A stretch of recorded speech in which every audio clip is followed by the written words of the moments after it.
The king's overseers. Asmaveth, son of Adil, was in charge of the royal storehouses. Jonathan, son of Uzziah, was in charge of the storehouses in the outlying districts, in the towns, the villages, and the watchtowers.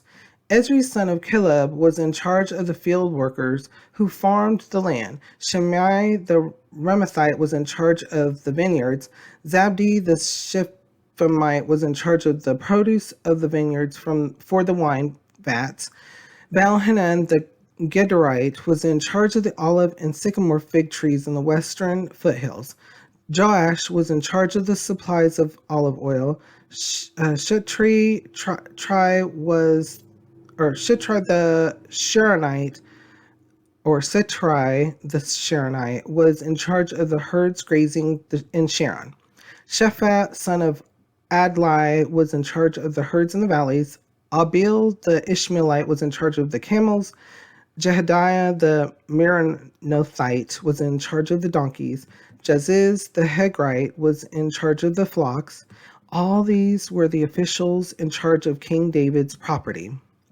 Jonathan, David's uncle, was a counselor, a man of insight, and a scribe. Jehiel, son of Hakmoni, took care of the king's sons. Ahithophel was the king's counselor. Hushai the Archite was the king's friend. Ahithophel was succeeded by Jehoiada, son of Benaiah, and by Abiathar. Joab was the commander of the royal army. So remember, there was things that happened between these people as well that we'll get to know. But all these people were important. Again, the king's overseers, and David went literally from sheep herding flock to having people over his thousands of sheep and such, looking, but he also became the leader over Israel. So think about that. And what kind of thoughts, reading over this, what kind of thoughts or feelings come to your mind? How does it make you feel, and what does it make you think?